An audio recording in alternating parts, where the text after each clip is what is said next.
Oi. Isso aqui não dá. Vamos lá ver se o Zé Gama vai voltar agora.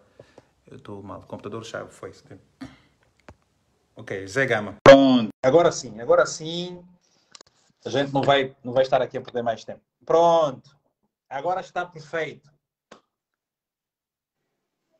Agora está perfeito, Zé Gama. Tá. É só agora prestar atenção ao momento. Ok? Ok.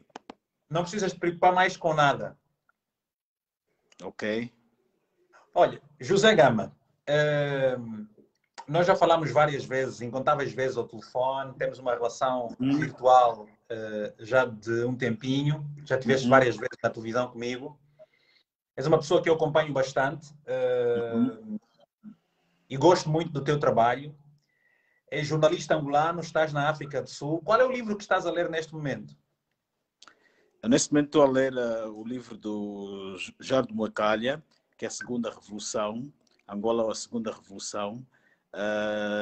Tenho ele já há cerca de 10 anos, mas li uma parte e tive que retomar a leitura do livro do Jardim. É um livro que é como se fosse um livro de memórias, que ele retrata a sua entrada no exército da UNITA, as circunstâncias em que ele entra para a luta de libertação nacional, e também traz aí episódios muito interessantes sobre o caso do misterioso caso Titismo, que é um caso muito interessante que aconteceu, uma espécie de 27 de maio que aconteceu na UNITA e que...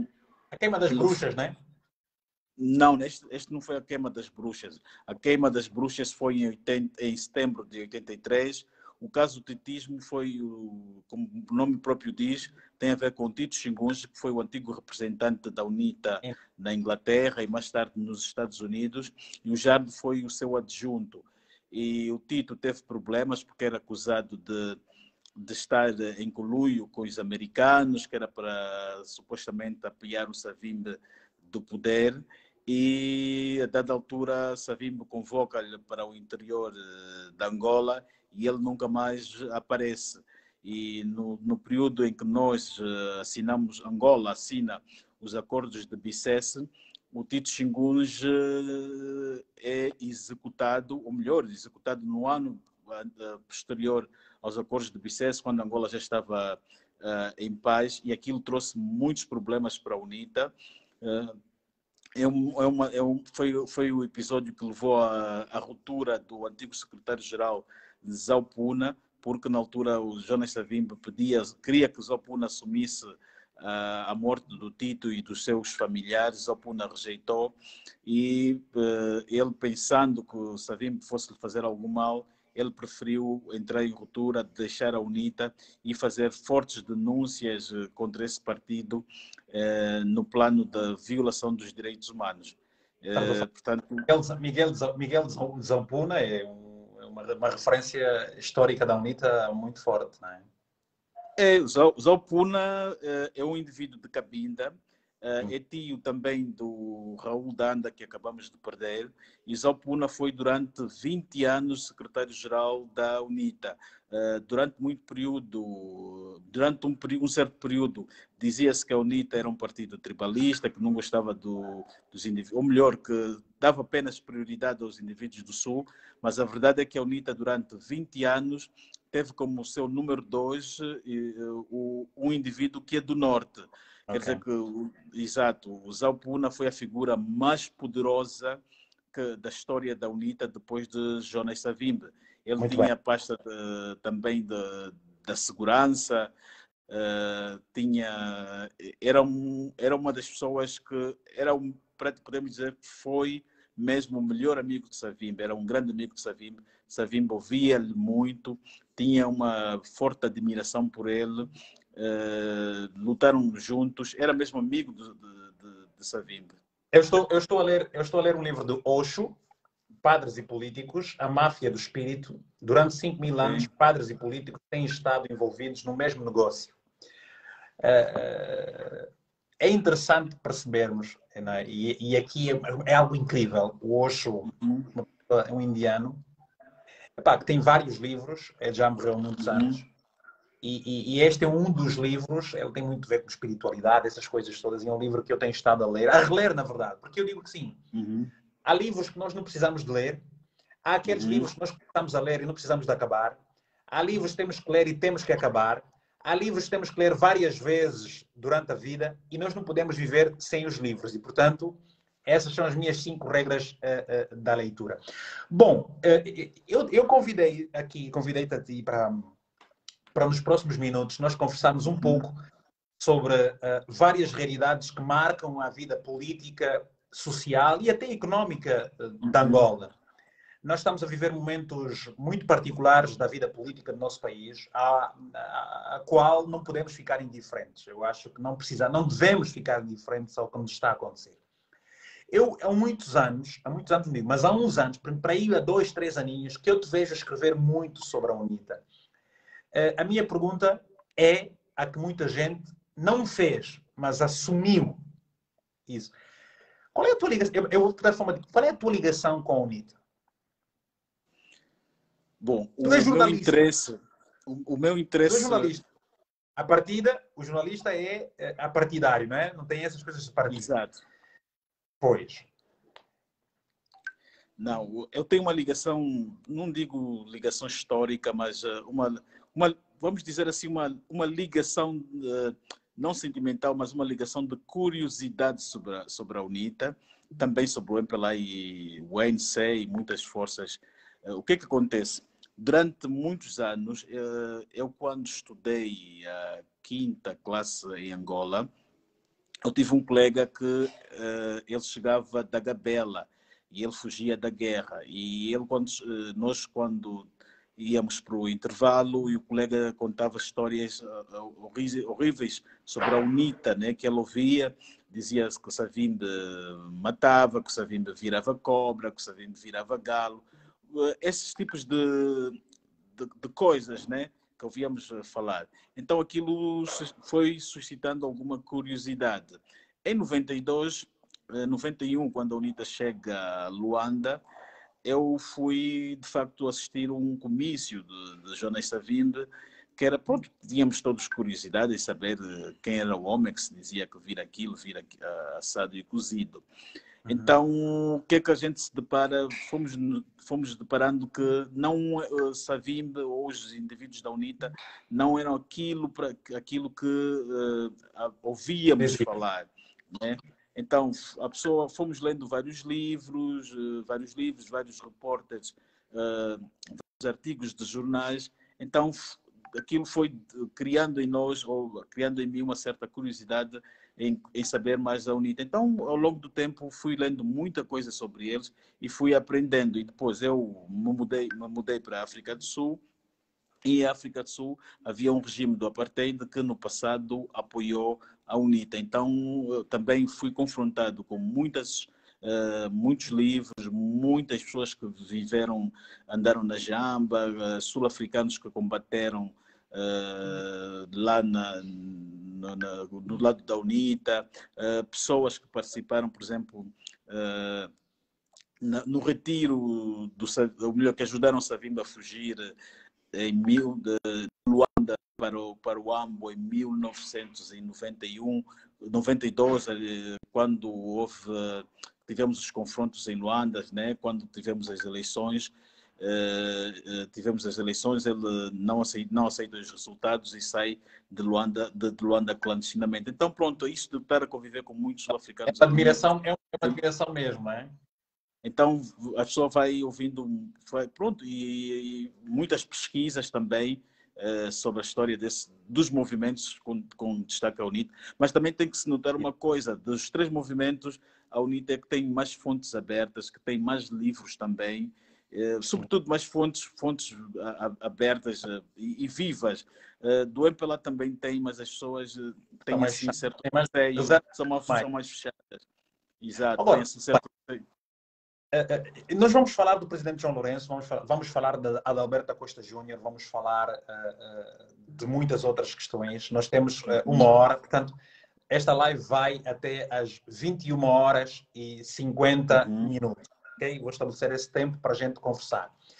José Gama, vamos começar pelos assuntos mais recentes. O que é que te pareceu o recente facto de um cidadão das Forças Armadas, de uma banda musical, ter sido encontrado com avultadas somas em sua casa e ser ele também detentor de vários bens, quer em Angola e também em Portugal e na Namíbia, como se diz? O que é que configura uma novela como esta? Para já, há um sistema que sempre existiu na casa de segurança da presidência, que é de eles terem um chamado fundo de maneio, e este fundo é usado de forma que não se presta esclarecimento a ninguém e usa-se muito cash ao invés de dinheiro eletrónico. Eles, quando vão requisitar os dinheiros ao BNA, parece que fica-se com a ideia que há uma parte que os oficiais não, ou melhor dizendo, fazem aí alguns desvios. Indo concreto a esse caso desse major, vamos lá ver quem é este major, como é que se chama ele? É o Lussati. Lussati. O Lussati, pelo que sei, é um major, é um jovem que veio natural da Caconda, da Huila, está afastado da Casa Militar desde 2019. Ele está a viver temporariamente nos Estados Unidos e recentemente vai para Luanda para alguma operação e ele estava para regressar para a América esses dias, acho que é no dia 12. O Lussati funcionava como um testa de ferro ou vamos dizer assim, um pombo-correio de algumas patentes militares e ele parece, pelo que consta, ele iria levar algum dinheiro para fora de alguma entidade e as coisas não correram mal no aeroporto de Luanda porque ele teria que pagar ali alguém aí nos seus esquemas para poder passar à vontade.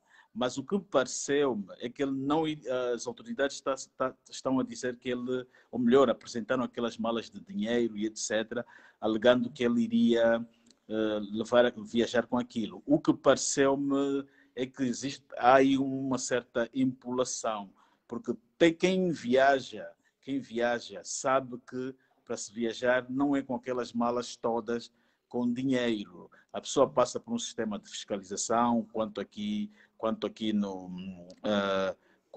nos aeroportos de Angola e também no país de destino, as malas quando chegam, elas são avistadas.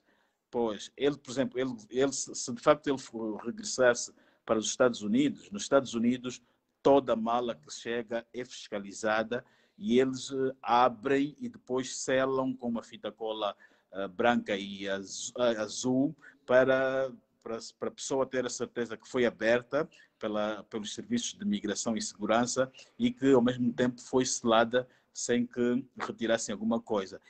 Eu não estou a ver este Lussati viajar com aquelas malas. Eu acho que devem ter usado algum artifício ou ele já estava na mira, já querem identificar o esquema, ele já estava na mira e usaram apenas esse argumento que ele iria levar aquele todo o dinheiro para fora.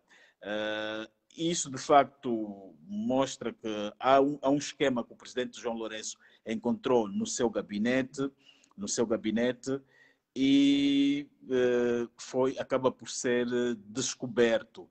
Parece mais que é um esquema o presidente João Lourenço, quando entra para o poder, temos que lembrar aqui, ele não alterou o comando da UGP, da Unidade da Guarda Presidencial, não alterou o comando da USP, Unidade de Segurança Pessoal Presidencial.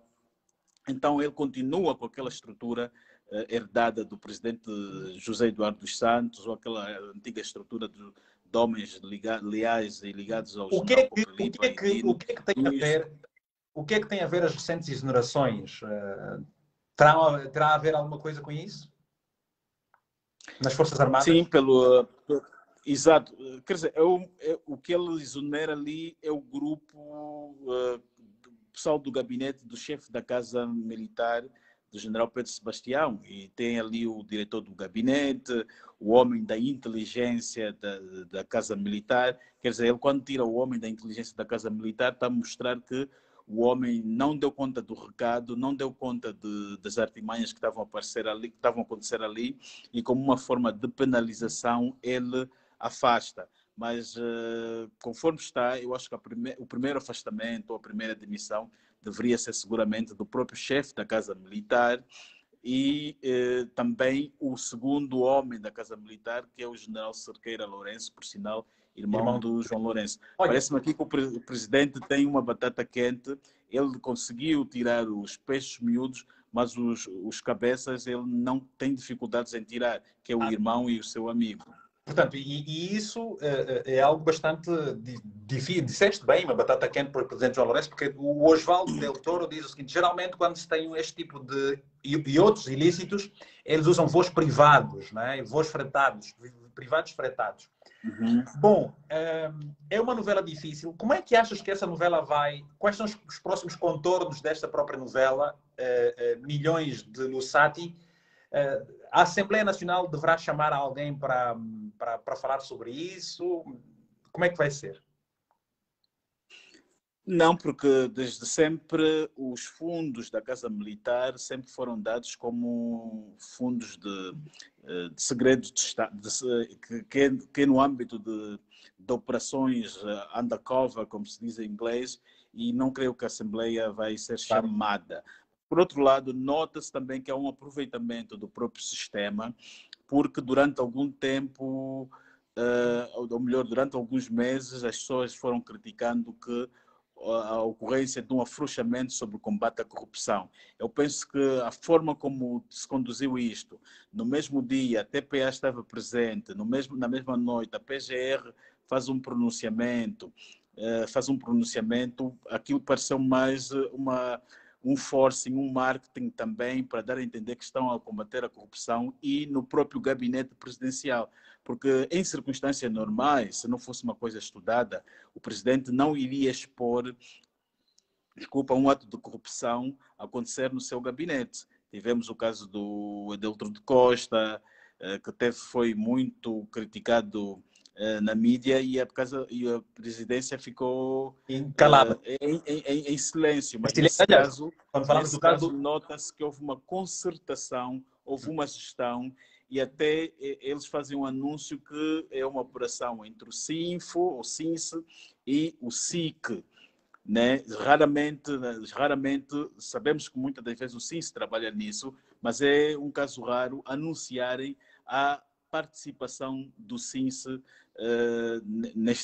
nesta operação. Olha, como é que encaras todos esses momentos em que várias práticas, várias situações que ocorrem no governo do presidente João Lourenço, eles acabam por estar maculados com referências pouco abonatórias para a própria estrutura governativa, porque a forma como as situações ocorrem com um retrato muito dúbio não gera confiança nas pessoas. E, portanto, achas que essa situação, esta forma como se descreveu este facto, pode ter um contorno diferente na própria imagem do presidente, na própria imagem do governo e do MPLA?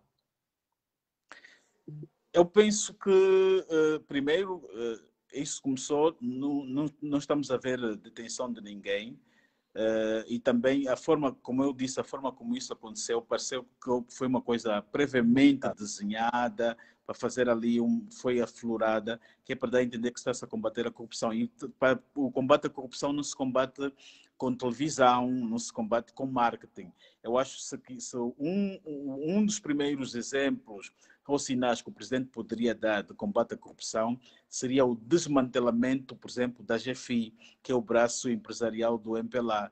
Como sabe, durante muitos anos, por exemplo, Angola teve muitas empresas, por exemplo, a Cuca, a Nucal, a ECA. O que é que aconteceu?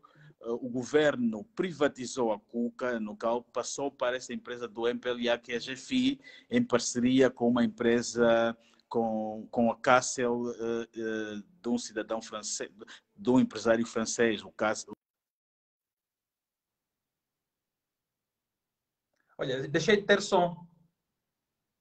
Zé Gama, estás-me a ouvir? Eu deixei de te ouvir. Bom, eu fiquei sem o som do José Gama. Vou esperar que ele possa regressar para continuarmos a falar sobre os vários assuntos que agendamos hoje aqui, ok?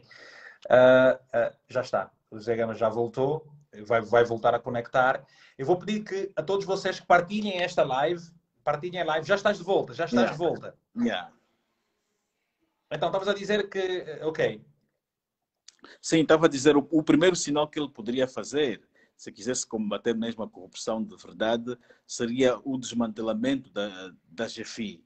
Porque a GFI, durante muitos anos, ou melhor, o MPLA privatizou muitas empresas estatais e que hoje funcionam com a GFI. E hoje quem é que está a gerir a GFI? A GFI é gerida por um general, o general Mário António, que é compadre do presidente João Lourenço. Então, nota-se que o presidente vai ter sérias dificuldades em dar sinais de combate à corrupção. Portanto, este filme que nós vimos aí não cabe. E depois é aquilo que muita gente tem estado a denunciar, tem havido casos de uma espécie de uma justiça seletiva, né? Nos casos de combate à corrupção. E, portanto, ponto, isso que aconteceu foi um sinal que o presidente, esse caso do Major, é mais uma encenação. Olha, Zé Gama, nós vimos, com alguma surpresa, a imagem muito desgastada do presidente José Eduardo dos Santos. Exato. Houve uma onda de solidariedade, as pessoas pedindo que ele regressasse a Angola, que se fizesse alguma coisa. Nós não temos ouvido nada que avente a hipótese do presidente regressar. O que é que podes falar relativamente à situação de José Eduardo dos Santos? Não digo duelo, mas a relação José Eduardo dos Santos-João Lourenço. Brevemente, rapidinho, uma coisa de um minutinho só para a gente, essa pontualização. Antes passamos para outro assunto.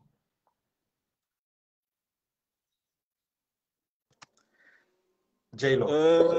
Pronto. O presidente João Lourenço e José Eduardo dos Santos, no princípio, pronto, eles tiveram uma relação institucional e partidária em termos de hierarquia muito forte e muito ligadas. Um era o presidente do partido, o outro era o secretário-geral. E no início dos anos, em meados dos anos 90, todo mundo, 90, vamos dizer assim, quando o João Lourenço era o secretário-geral, parecia que todo mundo estava convencido que ele seria o sucessor o futuro sucessor de José Eduardo dos Santos. Ele foi um secretário-geral muito forte, muito poderoso, e antes também foi, e teve um percurso depois, antes que foi, ele logo larga o exército, ele foi o homem da informação do MPLA, e como homem da informação do MPLA, foi o homem que esteve que participou na fundação de empresas de comunicação social como a LAC, a Rádio 2000 de Benguela, a Rádio Comercial de Cabinda. Pronto, era um indivíduo mesmo muito forte. E ele, ascende depois a secretário-geral, tem aqueles problemas que tiveram e que vai para o deserto, fica depois vice-presidente da Assembleia e depois volta para vice-presidente. Olha, Gama, nós estamos a ter muitos cortes. Estamos a ter muitos cortes na tua chamada. Não sei se sou eu o único a registrar isso. Ok. Pois, eles tinham uma relação que todos nós julgávamos que o João Lourenço iria proteger, de que maneira José Eduardo dos Santos iria se comportar como uma espécie mesmo de ele e o José Eduardo dos Santos estaria atrás para lhe indicar o caminho. A internet não está a ajudar. Não está a ajudar? Gama, a tua internet está a ajudar, infelizmente. Olha, deve ser uma dificuldade da internet no África do Sul, porque eu, há bocadinho, estive a ter aulas também online e sinceramente não consegui praticamente assistir às aulas, à minha aula online, ok? A internet não estava boa. Alô, Zé? Bem, a internet não estava. Eu estava a assistir aulas online um bocadinho e não consegui praticamente ter aulas. O sinal estava frequentemente a cair, frequentemente a cair. O sinal na África do Sul não está em condições, ok? Portanto, não vale a pena falarem só aí do governo angolano, porque também a África do Sul não tem bom sinal quando se trata de internet. Bom, vou esperar que o José Gama possa voltar, ok? Que o José Gama possa voltar para darmos sequência a esta conversa. Já está aí o Zé, já vi o Zé. Não está. José, não te vejo aqui, por favor. Eu quero falar ainda sobre... Zé, volta só a fazer o pedido para entrar, que nós temos que falar ainda da revisão da Constituição, temos que falar ainda de Alberto Costa Júnior, essas coisas todas. Então, eu não estou a ver aqui o teu pedido, José, por favor. Podes sair e voltar. Volte só a sair. Saia, é só sair e voltar. Zé Gama, por favor. Pronto, vamos lá ver se o Zé Gama está aí. Pronto, ok, o Zé já voltou. Yeah. Ok, Zé. Uhum. Zé Eduardo, eu respondo. Achas que Zé Eduardo Santos volta a Angola nos próximos dias? Não, ele não volta para Angola para os próximos dias, porque Angola está com um problema, ou melhor, o mundo inteiro está com um problema global, que é desta pandemia, e não há condições para ele voltar. Mas ele tem desejo de voltar, pelo que temos estado a apurar de fontes próximas à sua entourage. Ele tem essa vontade, porque ele foi para o exterior. A ideia era ficar por um curto período, mas depois veio a pandemia e ele acabou por ficar retido. Depois teve aquele problema da filha, que ele teve que ir para o Dubai. Mas ele, de certeza que ele volta para Angola. Não é seu desejo ficar no exterior. E há um detalhe: o presidente José Eduardo dos Santos, ele não gosta muito de frio. Por isso é que ele não gosta muito do clima frio. Por isso é que em dezembro ele optou por sair de Barcelona e ir para Dubai. o Dubai. E ficou, ou melhor, ficou mais tempo no Dubai por causa mesmo da questão climática. E houve uma altura que ele estava a tentar ver sítios aqui em Cape Town que era para passar a fazer as suas consultas, ao invés de ser o Barcelona, passaria a ser aqui a África do Sul, que é muito mais pertinho de Angola. José, eu estou com um problema, não sei o que é que se passa. Agora só tem José Gama, José Gama. Podes voltar a sair e entrar novamente, porque aqui há um problema qualquer, está bem? É só para retificarmos essa situação aqui. Porque agora deixei de ter os comentários de outras pessoas, só tenho os comentários aí. Agora sempre José Gama, José Gama, José Gama, José Gama, José Gama, não sei o que é que se passa. Depois desse ponto, vamos passar para um outro ponto já a seguir. Vamos passar para um ponto já a seguir. Para nós podermos aproveitar o tempo, não é? O Zé Gama voltou. Vamos lá ver então. Zé, uma outra pergunta. Tu achas, nós estamos a ver uma... Quer dizer, não restam dúvidas que o MPLA está com uma popularidade muito baixa, níveis de aceitação bastante baixos, como nunca antes se tinha visto. Achas que o MPLA, no meio de tudo isso, e com esses sinais que nos vai dando, revisão da Constituição, neste momento não se fala nem tão pouco mais ou menos de registro eleitoral, atualização dos dados. Tu achas que nós teremos eleições em 2022 ou o MPLA, perante o quadro que está a viver, tudo fará para que, e com o Covid por cima, que não vamos às eleições? O que é que achas? Eu acho que nós já estamos em maio, dentro de semanas vamos estar em junho e vão faltar 6 meses para 2022, que é o ano eleitoral. E tudo aponta que, e mesmo até o discurso do próprio presidente João Lourenço está sempre a culpar o Covid. Então tudo indica que para o ano não teremos eleições em Angola. E um dos principais indicadores é esse, como o Vítor disse, que é a impopularidade, não diria do MPLA, mas também do próprio presidente João Lourenço. O presidente João Lourenço é que está no poder, ele é que tem a faca e o queijo na mão, e o poder, ele é que realiza as eleições, acaba por realizar as eleições, e ninguém, quem está no poder, não realiza as eleições num quadro que lhe é desfavorável. E depois, num período como este, o MAT já estaria também a pensar em fazer o registro eleitoral, e até agora não se fez nada. O que é que vai acontecer? Nós vamos chegar em 2022 sem registro eleitoral, e aí não se faz eleições sem que haja o tal registro eleitoral, porque precisa-se de ir para o interior, fazer o levantamento, fazer uma série de trabalhos, e ao mesmo tempo há uma lei temporária que impede as pessoas também de irem para o interior ir para o interior só assim. Portanto, nota-se que está-se a criar um quadro que é para não haver eleições próximo ano. E, por outro lado, também nota-se que o MPLA está a criar um clima de combate à UNITA, de saturação à UNITA, que é para a própria UNITA depois sentir-se também despreparada para ir para as eleições.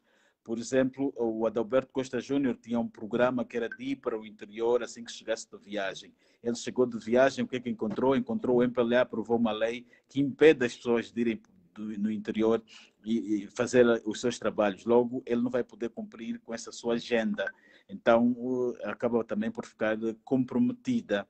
Então, tudo leva a crer que não há interesse nenhum para fazer as eleições para o próximo ano, porque o clima é mesmo desfavorável para o presidente João Lourenço. E o grande sinal que se dá e que se vê é a forma como também o MPLA está a conduzir o combate contra a UNITA, né? Porque este combate contra a UNITA revela, por outro lado, que o MPLA não está bem, sente-se inconfortável e sente que precisa de ir para umas eleições, mas antes precisa de matar politicamente o seu adversário político, que é a UNITA e Adalberto. Porque, por isso, não temos mesmo dúvida que 2022 provavelmente não teremos eleições, e por outro lado até o próprio presidente já veio a fazer a proposta de revisão da Constituição. A revisão depois vai ter que fazer a auscultação das pessoas e etc. Vai ser mais um processo, quer dizer, está-se a criar muitos eventos políticos que depois vai comprometer o calendário eleitoral. Uhum. Zé, eu gostava só que bloqueasses o som aí do teu computador. Pega, é só fazeres o bloqueio de som. Muito bem. Olha, José, nós estamos ainda assim perante este quadro político envolvendo as duas partes. Uhum. De certo modo, tu temes pela vida de Adalberto da Costa Júnior, sendo que quando, numa situação como esta, nós sabemos como é que acontece muito em política, quando um determinado da figura sente-se inconformada com a figura do outro, quando a pressão é muito grande, Adalberto corre perigo de vida? O que é que aconteceria ao país se ele morresse agora? Já seja surdo e mudo, bater aqui na mesa, por exemplo. Só, epá, a gente não... Eu acho que nós, se acontecesse algo com ele, nós de certeza teríamos um clima de instabilidade, porque o pessoal da UNITA iria para as ruas e não iria sair das ruas, e provavelmente teríamos ali um banho de sangue. Bom, tudo pode acontecer. A pessoa pode adoecer, pode acontecer uma coisa. Sim, mas se for uma morte provocada, baleada, coisa parecida, porque temos que entender uma coisa: a UNITA está também, desde a sua nascença, que está na oposição. A UNITA é um partido-Estado. A UNITA andou na jamba, a UNITA tinha território, a UNITA tinha exército, a UNITA tinha diplomacia, a UNITA era igual ao MPLA. O MPLA manteve-se no poder e a UNITA saiu também do seu poder que tinha, perdeu o seu poder. A UNITA tinha um orçamento superior até de certos países. Então, a UNITA, nesse momento, gostaria de ser também poder. A UNITA tem muita gente que veio das matas e que está no desemprego. E tem muita gente que o sonho deles é ver um dia o partido no poder. Então, eles veem o Adalberto como como a esperança. Como sabe, Adalberto era uma figura, é uma figura que era da estima de Jonas Savimbi. Jonas Savimbi já testou várias vezes a sua lealdade, ou melhor, já a sua integridade, e nunca foi. E Adalberto sempre esteve ao lado de Savimbi, mesmo vivendo na diáspora. A guerra acabou, ele foi uma das primeiras pessoas a regressar para Angola, voltou para Angola e está hoje presente. Quer dizer que não há dúvida da sua lealdade para com Jonas Savimbi. E por isso o pessoal da UNITA segue aquele presságio que o Savimbi dizia, que na sua ausência deveriam escolher aquele que o inimigo menos gosta e que mais teme. E a UNITA, interpretando os sinais, escolheu Adalberto. Então, para eles, se aconteça algo de errado, algo de mal, de forma propositada contra o Adalberto, tenho a certeza que a UNITA não iria cruzar os braços, não iria fazer guerra porque a UNITA não tem capacidade para tal, né? Mas iria fazer manifestações contínuas e etc. E também não seria bom para a imagem do MPLA estar a eliminar fisicamente os seus adversários. Eu creio que eles também não vão para essas vias. O que vão fazer é o que já está a se fazer, é mesmo só um assassinato de caráter.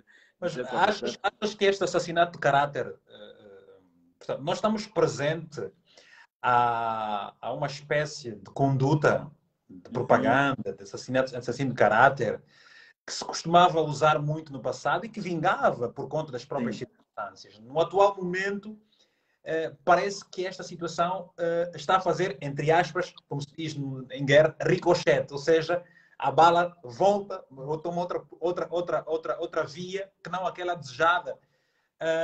E eu pergunto-te, as pessoas terão paciência, irão entender que, por exemplo, não venha a acontecer eleições por todo um conjunto de justificações que o Estado possa vir a dar?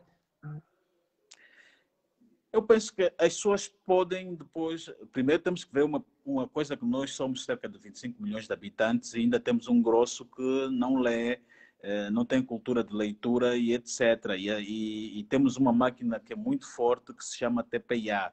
E há pessoas que, é como nós, por vezes vamos ler um livro, ou melhor, hoje temos aquela capacidade de questionar, mas antigamente quando lêssemos algo num livro, achávamos que aquilo fosse a coisa mais perfeita, que aquilo que fosse verdadeira e etc. Nunca punhamos em causa, né, eventuais falhas ou erro do autor. É como a TPA, as pessoas nas aldeias, qualquer informação que ele ouve e vê pela TPA, para ele é verdadeira. Ele não põe em causa se aquilo é manipulação ou não. Então, através da TPA, o MPLA pode, de certeza, pôr ali alguns analistas a dizerem que não querem eleições, que não precisam, que há problemas de Covid, etc. Podem criar aí algum artifício e as pessoas depois vão acabando por aceitar. De facto, não vão estar... Nós temos que convir que Covid é um problema. A Europa vê-se abraços com esta doença e, portanto, o nosso Estado tudo fará. O que nós queremos é que as pessoas tenham um bom comportamento, para os que, felizmente, nós estamos a ter os casos, como muitos países no mundo, e também é preciso chamar a atenção da responsabilidade dos cidadãos. Uma coisa, nós estivemos a acompanhar recentemente a questão da Igreja Universal do Reino de Deus, depois a Record, depois a ZAP, depois a Vida TV. Achas que foi mais uma forma de se calarem vozes, ou tens certeza, acreditas naturalmente, que nos próximos dias a Record, a ZAP e a Vida TV poderão elas voltar a emitir normalmente? Bom, temos que ver uma coisa. Há um combate contra a Igreja Universal. Por quê? Porque a Igreja... Onde é que esse problema começa? A Igreja Universal teve a antiga liderança. Houve um grupo de pastores que ficaram muito envolvidos com o sistema Havia ali um pastor e a liderança no Brasil mandou um pastor, um líder espiritual, é assim que eles chamam, que estava em Moçambique e que cobre que cobre Angola, Moçambique e São Tomé, um líder espiritual de nome Honorito Gonçalves. O Honorito Gonçalves chega a Angola e verifica que havia pastores que tinham negócios, que estavam muito alinhados ao sistema, e faz ali uma razia afastando esses pastores. Esses pastores, por sua vez, rebelaram-se e, com a ajuda do sistema, estão a tentar legalizar a própria igreja com a ajuda do sistema. E usaram o argumento de que a igreja fazia como é aquilo ali, que fazia evasão fiscal, lavagem de dinheiro, etc. Mas é uma coisa, todas as irregularidades que se acusou ou que têm acusado a Igreja Universal foram feitas no mandato desses mesmos bispos ou pastores que foram afastados.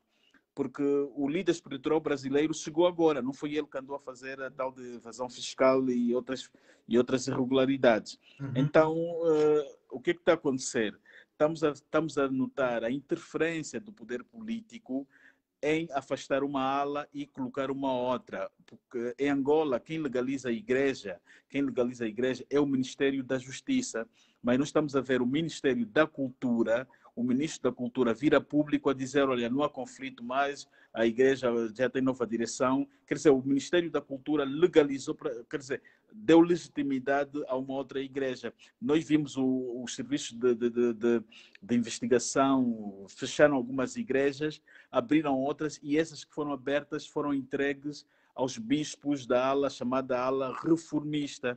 Né? Há dias vimos a TPA e a Zimbro no mesmo dia e no mesmo espaço a entrevistar 2 bispos dessa ala de conservadores, de reformadores. Quer dizer, notou-se claramente a interferência do governo ou das autoridades no problema da Igreja Universal. E por Como é outro que fica lado, o setor da justiça perante este quadro, quando a justiça vê usurpadas os seus poderes perante o Ministério da Cultura? Ou seja, é aquilo que se diz, em linguagem mais baixa, que a justiça está mesmo cafricada, não é? Como o MPLA controla, o sistema controla o Estado, e controlando o Estado tem também o poder judicial nas mãos, eu penso que vai acontecer o processo que está dentro na justiça vai ser sonegado, vai ficar assim, vai ser sonegado. E tivemos casos, temos o exemplo concreto da Igreja Maná, também o governo interferiu e só reagiu 10 anos depois. Então, eu penso que eles podem fazer a mesma brincadeira com a Igreja Universal. Vão deixar o governo, através do Ministério da Cultura e o Instituto lá dos Assuntos Religiosos, a lidar com isso. Vão saturar a liderança brasileira da Universal e daqui a 10 anos,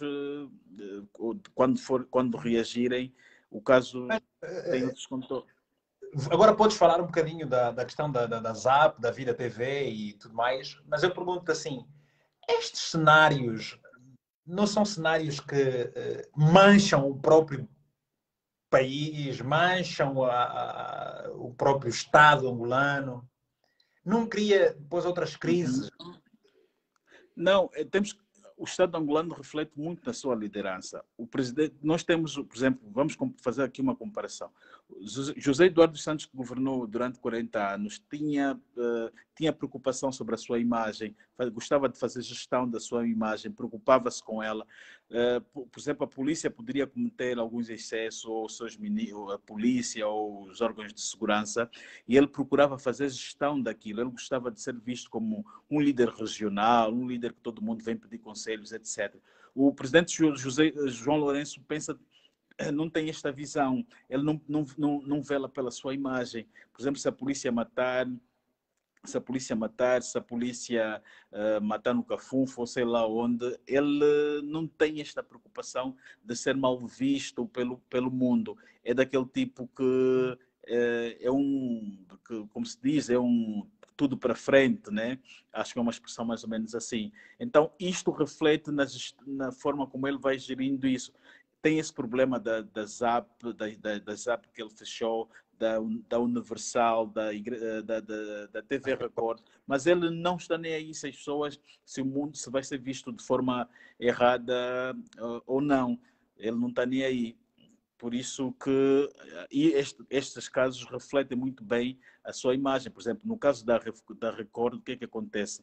O grande receio é que a Record, nas eleições de 2022 ou as próximas eleições, possa se comportar conforme fez no Brasil. O que é que fez no Brasil?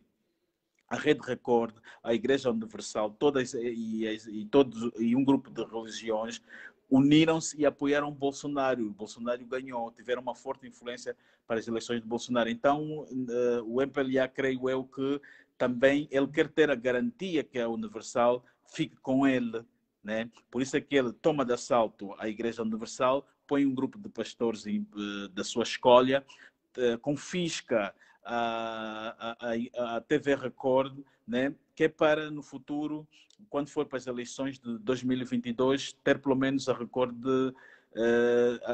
a seu favor e para não acontecer aquilo que aconteceu no Brasil, né?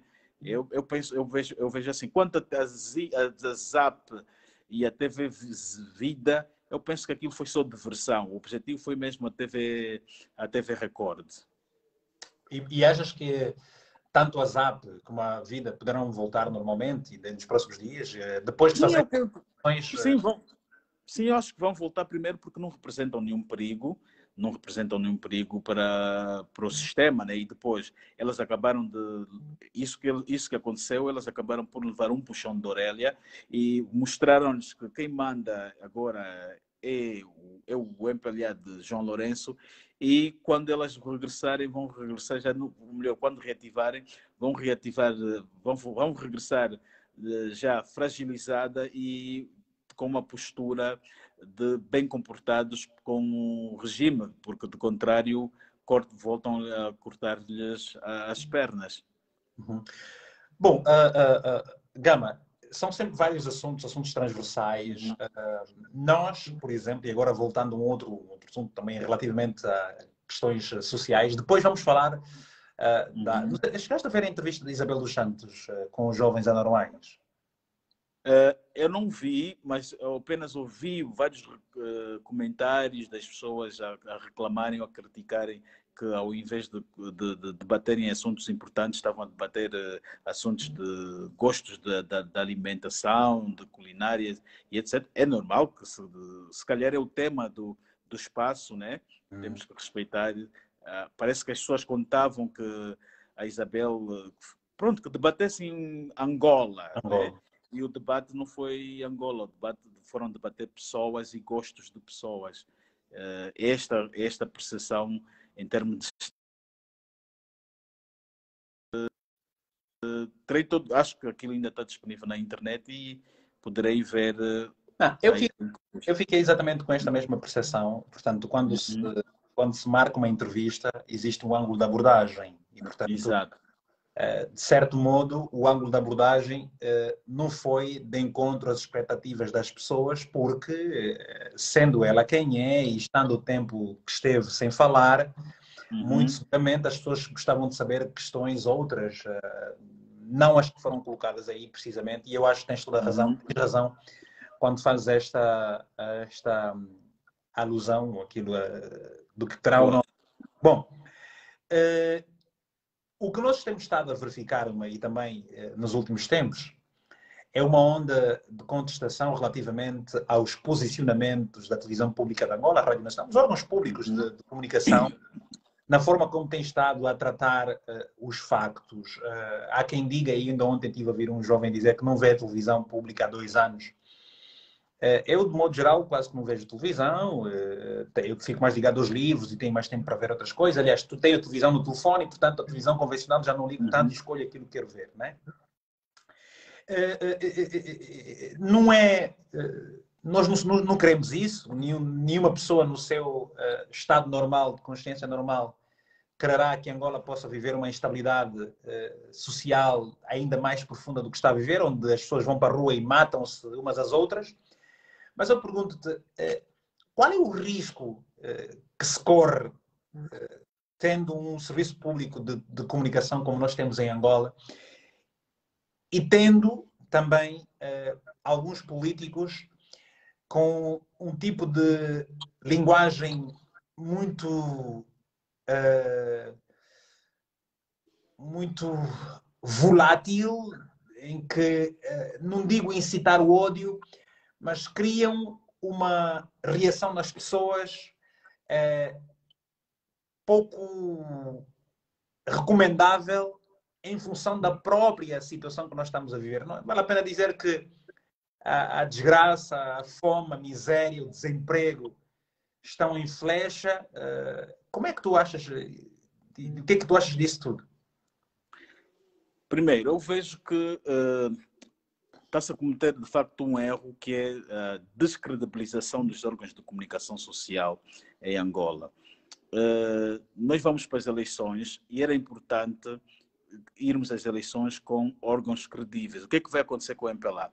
Amanhã, qualquer coisa que a TPA for a publicar ou noticiar, o TPA, RNA, as pessoas vão pôr em causa. Aliás, já agora, as pessoas, por exemplo, a TPA passa assuntos, ou melhor, até anos atrás, a TPA apresentava José Eduardo como um deus, mas agora hoje a TPA faz-te uma reportagem, põe-te o indivíduo ali a falar, a tratar José Eduardo dos Santos de uma forma muito pejorativa, a dizer que o José Eduardo dos Santos agora é que manda na UNITA. A TPA põe-te uma reportagem a dizer que um grupo de dirigentes, elementos da UNITA, apresentaram uma contestação contra a Adalberto Costa Júnior, melhor, contra o Congresso que elegeu Adalberto Costa Júnior. As pessoas depois vão para as redes sociais, o que é que confrontam-se? Confrontam-se que, afinal, o grupo que está a fazer essa contestação nem sequer foi delegado ao Congresso e, não sendo delegado ao Congresso, não tem direito de impugnar Congresso nenhum. Por outro lado, nota-se, aparece um indivíduo que o nome está na lista destes que estão a impugnar e o indivíduo aparece a dizer que não tem nada a ver com aquilo, deu o seu nome, que era disseram-lhe que era para ir, queriam lhe dar um emprego, que alguém iria lhe arranjar um emprego, ele deu a cópia do seu bilhete de identidade e usaram os seus dados para fazer aquele documento que levaram ao tribunal. Quer dizer, hoje as pessoas veem a TPA, depois vão para a internet e vão à busca da verdade.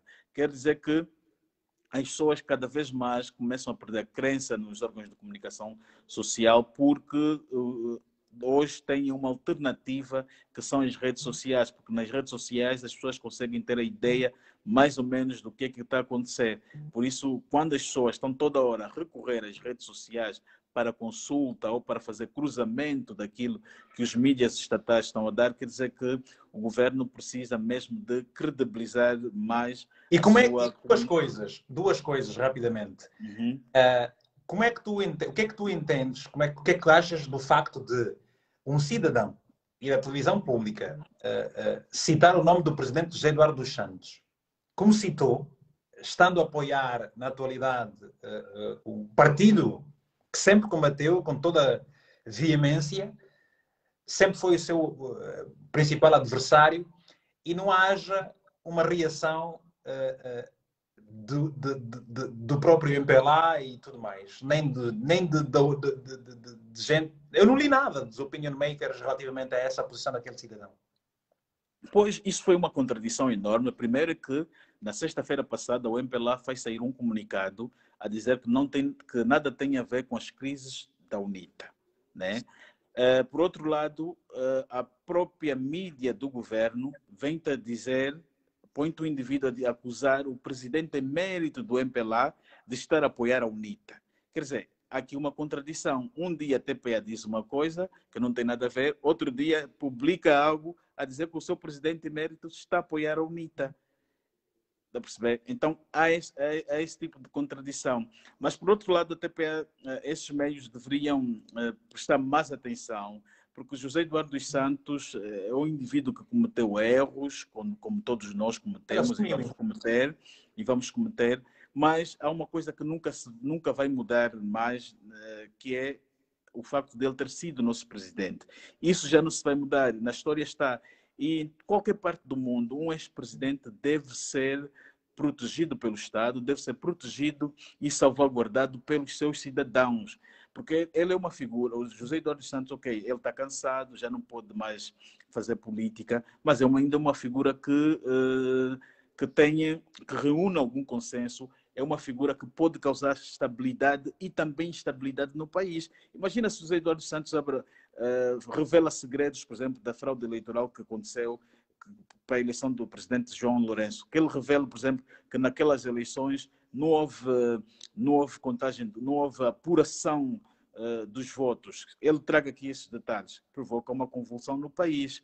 Então, ele ainda é uma figura de consenso. O presidente José Eduardo dos Santos tem pessoas que acham que devem a sua vida a ele, que tornaram-se ricos, né, graças a eles, que se formaram graças a ele.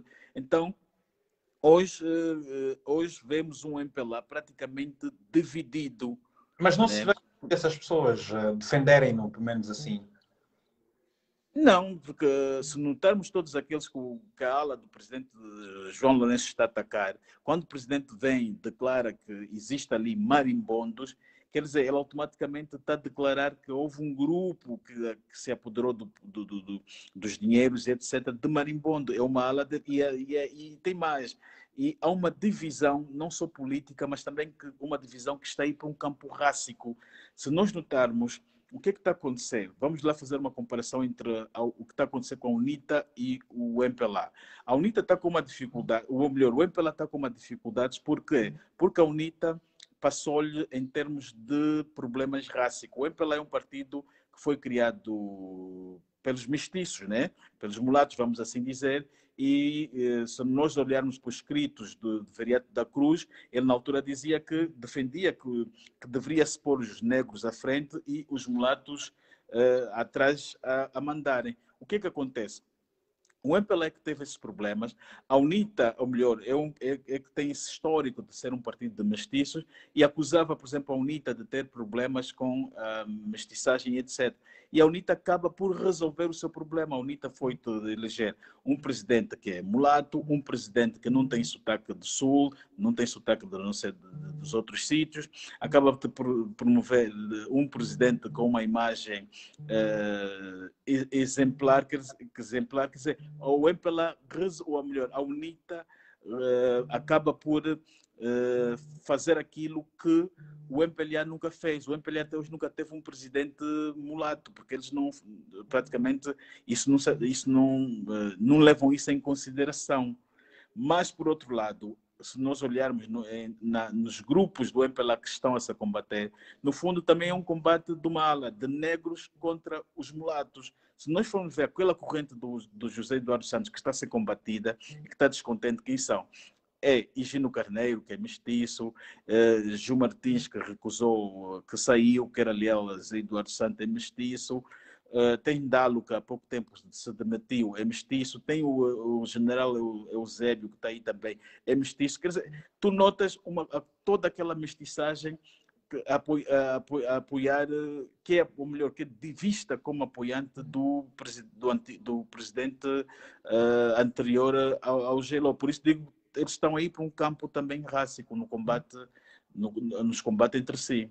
Há muitas leituras lógicas que se fazem e que a gente diz o que é que se pretende. E, portanto, a resposta ela é muito incerta.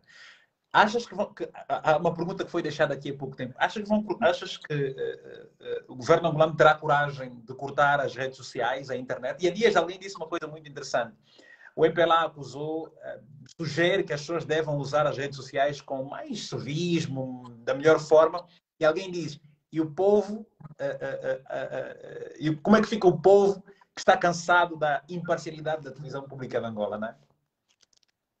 Isso novamente, eu acho isso uma contradição. O MPLA diz que tem que usar bem as redes sociais, mas, por outro lado, o MPLA criou um grupo que usa as redes sociais para produzirem artigos contra a própria UNITA, contra o seu adversário. É um grupo que funciona dentro do gabinete do secretário-geral Paulo Pombolo. O MPLA foi buscar um grupo de antigos jornalistas que eram da Rádio Despertar, acho que é um grupo de 7 ou 8, que até pouco tempo, até poucos meses, reclamavam atrasos de salário salários por parte da UNITA ou da Rádio Despertar, os salários não são pagos, o MPLA apareceu, começou a pagar salários a esses indivíduos sem fazer nada, paga a eles 300 mil kwanzas por mês, são pagos através de uma empresa chamada Sakuvaia, e esses indivíduos, o trabalho deles agora é produzir artigos nas redes sociais, atacar a UNITA. Quer dizer, o MPLA, por um lado, diz que se deve usar corretamente as redes sociais, por outro lado, paga grupos que é para defamar ou denegrir os seus adversários políticos. Mas vai cortar ou não as redes sociais, perante a situação toda em que... Verdades, há muitas verdades Eu penso que o presidente João Lourenço acho que seria capaz de... O MPLA nesse momento está numa situação de desespero a lutar contra o Adalberto, né? Porque é contra o Adalberto. E eu penso que num período eleitoral, em última da hora, eu acredito que o presidente Lourenço seria capaz de mandar cortar o sinal da internet, porque é aquilo que já disse atrás. O presidente Lourenço não presta muita atenção, não quer saber do que os outros vão pensar dele. Já o presidente dos Santos era cauteloso nisso. Ele não gostava de... Pronto, havia as acusações que era ditador, que era ditador, que só ele que mandava, mas ele procurava fazer gestão para não dar sinais para esses tipos de leituras. Nós temos agora 2 minutos e eu gostava de tocar em 2 assuntos. Primeiro, gostava que falasse um pouco sobre o 27 de maio. Em 44 anos, e amanhã na RTP África de manhã, eu vou estar a falar sobre este tema. Eu vou ter um convidado de Angola, um convidado aqui de Lisboa e outro convidado a partir do Porto. Pergunto-te o que é que achas de 27 de maio? Eu dizia que pela primeira vez em 44 anos o governo vai assinalar a data. Eu vejo o 24, o 27 de maio logicamente é uma luta de duas fações que ocorreram no MPLA em 1977. O evento aconteceu em maio, mas já em fevereiro daquele ano, se nós formos atrás, já havia sinais que o MPLA estava dividido, houve uma reunião do Comitê Central em que o antigo ministro das Finanças, Said Minga, já acusava os outros de fazerem ali, de tentar querer fazer um golpe de Estado ou acusá-los de fracionista, né? O que acontecia? É um ano que, em dezembro daquele ano de 77, o MPLA iria realizar um congresso e houve, acho provavelmente, ou melhor, creio que houve medo ou receio de que uma corrente de Nito Alves concorresse naquele congresso. O que o presidente Neto faz? Deixa acontecer o 27 de maio e elimina o grupo de Nito Alves, Nito, Zé Vandunes e Cita Valles, e acusa-lhes de golpe de Estado. Mas se nós olharmos bem para aquilo, não notamos que o 27 de maio tenha tido característica de golpe de Estado. O golpe de Estado é algo que se faz no secretismo. Mas já, o 27 de maio, aquilo foi em maio. Em fevereiro já se falava em golpe de Estado. Quer dizer, a palavra golpe de Estado já estava toda ela popularizada. Um dia antes do acontecimento do 27 de maio, o presidente Neto ainda esteve com o monstro imortal em sua casa. Parece que também ainda recebeu o Nito Alves. Quer dizer que não... E quando se dá um golpe de Estado dá-se e os golpistas têm um plano A, plano B, plano C de retiro, de retirada. A forma como o Nito Alves é apanhado mostra que o Nito Alves não tinha plano de retirada, né? O Nito Alves fugiu, acho que fugiu para a embaixada da embaixada soviética. A Cita Valles, no 27 de maio, dias antes, onde a Cita Valles estava a fazer os seus estágios de medicina, acho que no Mochico ou no Ambo. Quer dizer que não tinha, o 27 de maio, olhas para aquilo, não tem um quadro de golpe de Estado. Não há na história nenhuma do mundo em que vai fazer um golpe de Estado e todo mundo dias antes já se sabe que vai fazer golpe de Estado. O que sabe é que o presidente dizem, eu teria como convidado o senhor Mateus, Silva Mateus, presidente também no grupo de 27 Sim, conheço Silva Mateus. Ele declinou o convite agora, já 18 horas, e tivemos que refazer o guião completo, não é? Porque ele declinou o convite, porque vai estar com óbito. o presidente João Lourenço II vai falar. Ok.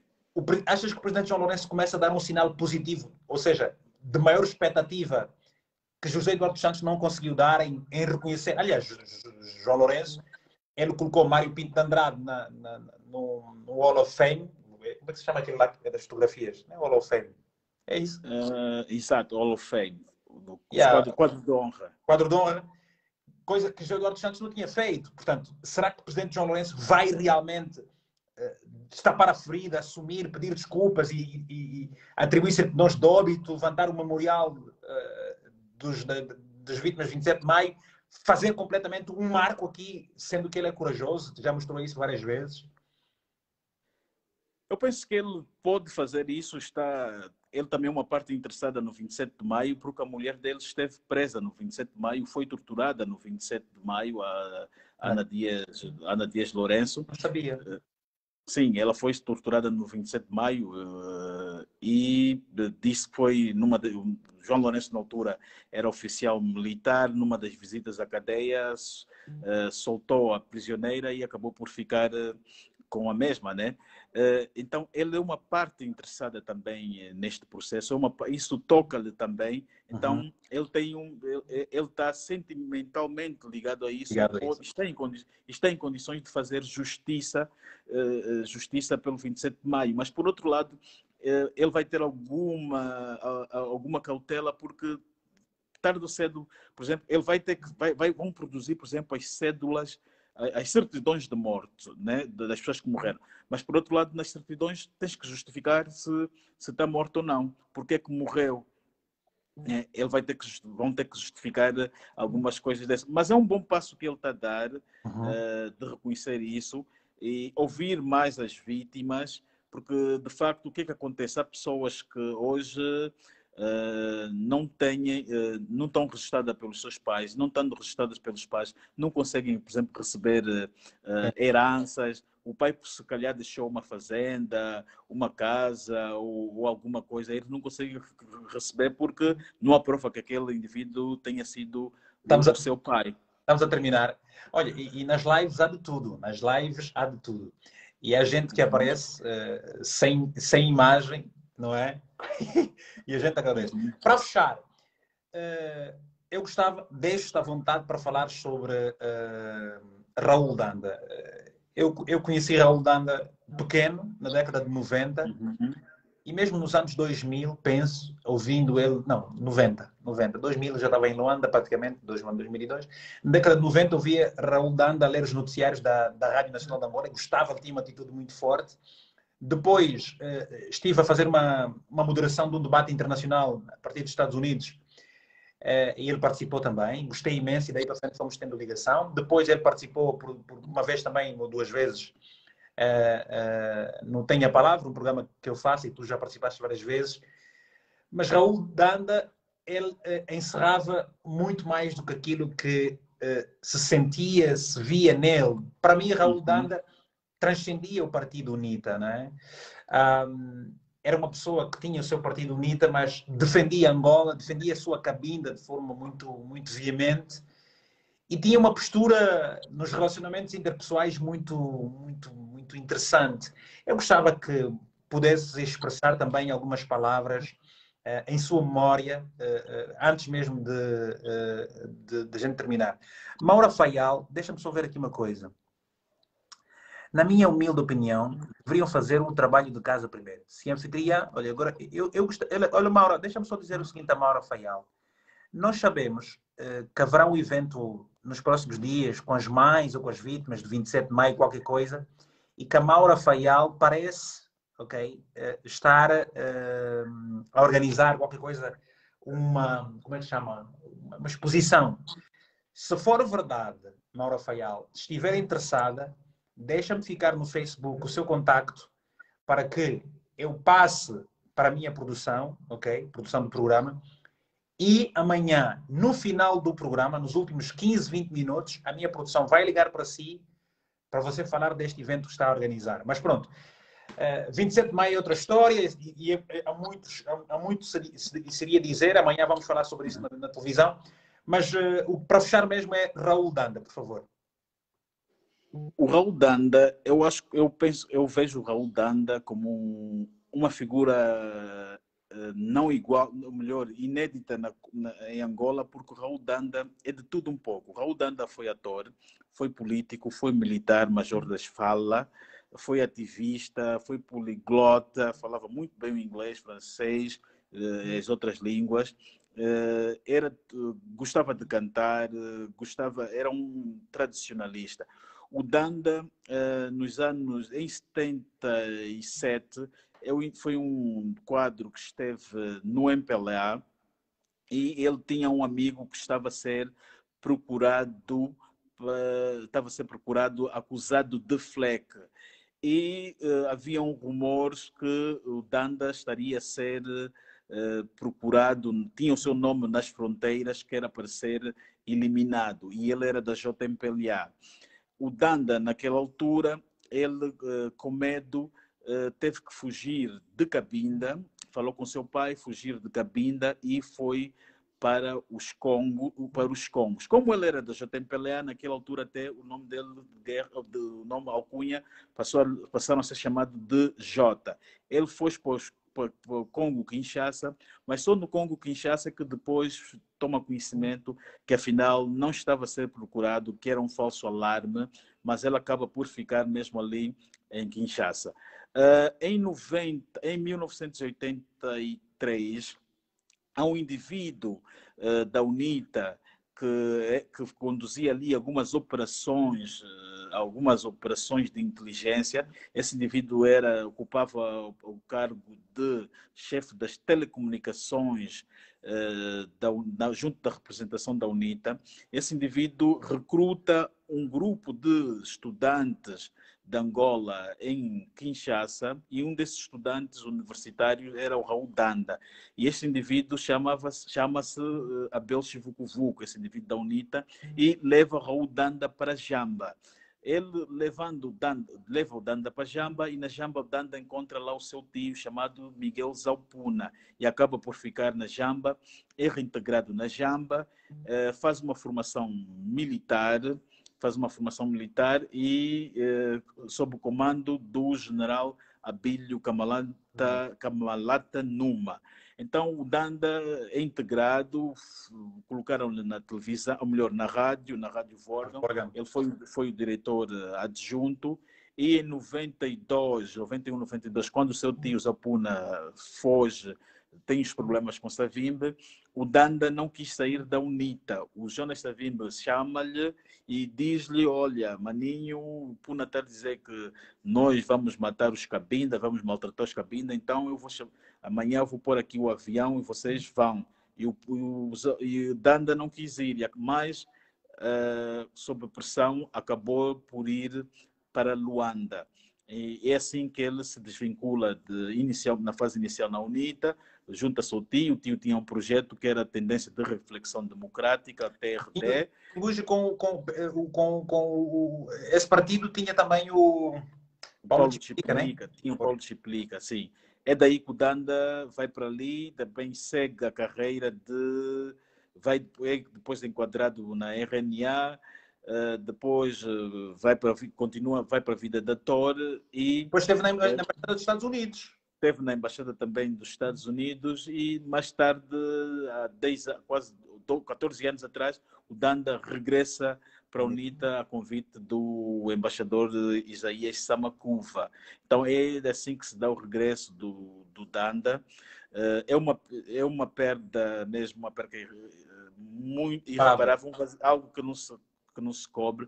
Era um deputado mesmo muito forte, muito eloquente e que o Parlamento angolano vai sentir a sua falta. Ele dava-se muito bem com todas as bancadas, ele tinha boa relação com todos. É daquele tipo que, segundo contam, ia para os debates na televisão, podia estar ali com os homens do MPLA, naquele clima crítico, às vezes até fervente, mas saía dali, ele convidava os seus amigos ou os seus adversários para irem num restaurante próximo jantar e tomar um copo de vinho. Eu pessoalmente conversava com Danda. Quando ele decidiu concorrer ao Congresso para a UNITA, ele ligou para mim, falamos quase uma hora e ele explicava-me da importância da sua candidatura.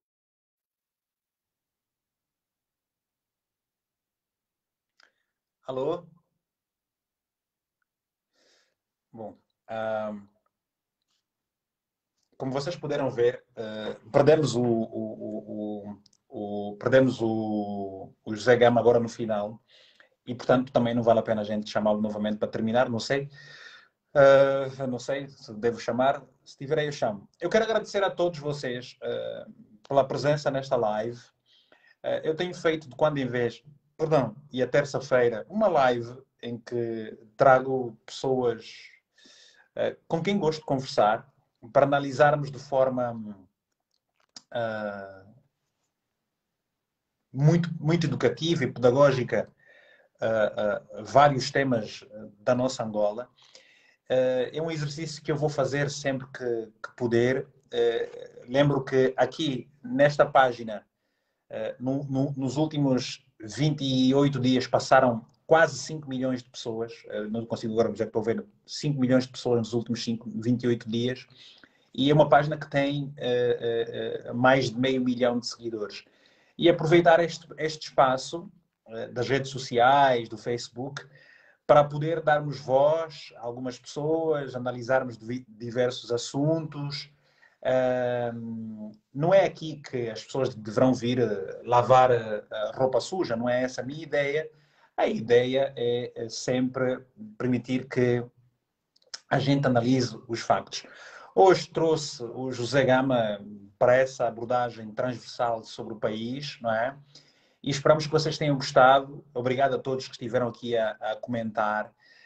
Dizer às pessoas que respeitem as opiniões, isso é muito importante, independentemente da minha conveniência política, assim como religiosa, da minha opinião pessoal.